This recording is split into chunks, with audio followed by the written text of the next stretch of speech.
Good evening, everyone, and thanks so much for joining us. Up first, breaking news in the Hacienda healthcare rape case.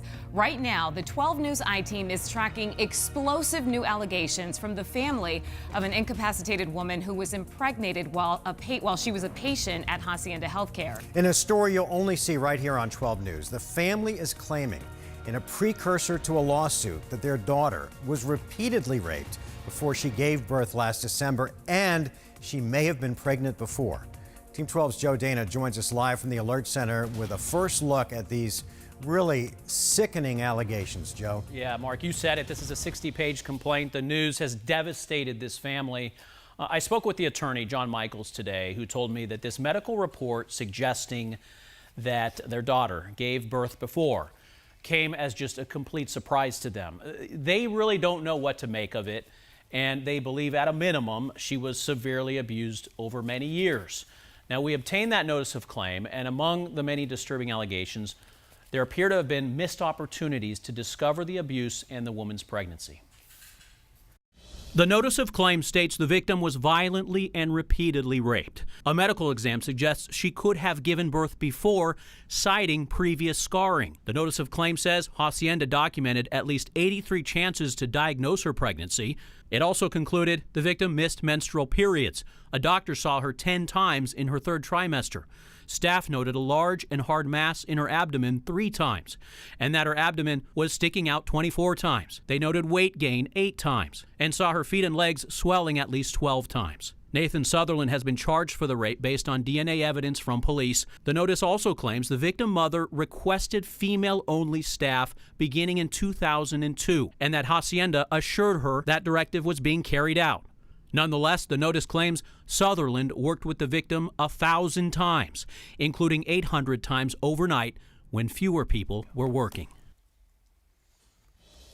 The victim and her family want to hold the state responsible.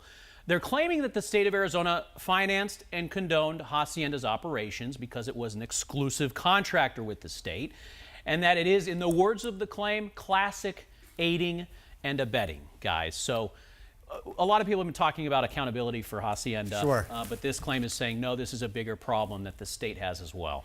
Joe, a lot of questions about this, and we don't have time for every question, but you wonder about the possibility that she had been pregnant before.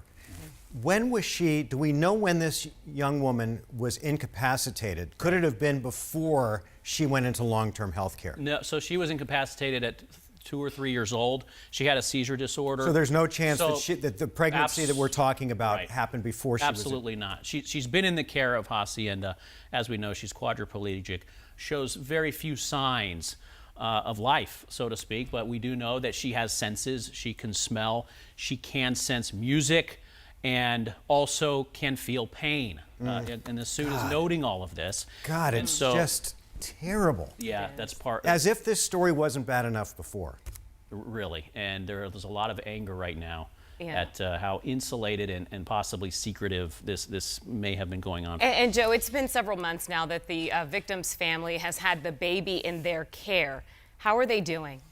So, yeah, the suit says that they're doing okay. The father, as any father might be, is going through a lot of guilt and just anguish. And the mom is devastated. They're grappling with the idea that their daughter was traumatized in a way that they can't fully address because of her state. But the medical exam notes that she would have been able to sense when someone was in this room with her, and again would have been able to feel senses and go through a lot of the pain that you would in a labor. And so they still have a lot of questions here. Sure. Yeah. But there are 2 huge stories here. The first is that she was raped while incapacitated, right, and pregnant, we know, the first time because she had a child.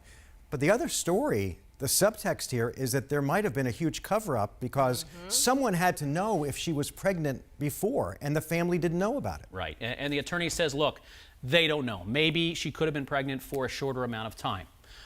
He says the fact that no one had noticed almost 9 months this time around would suggest it's possible something else could have happened earlier.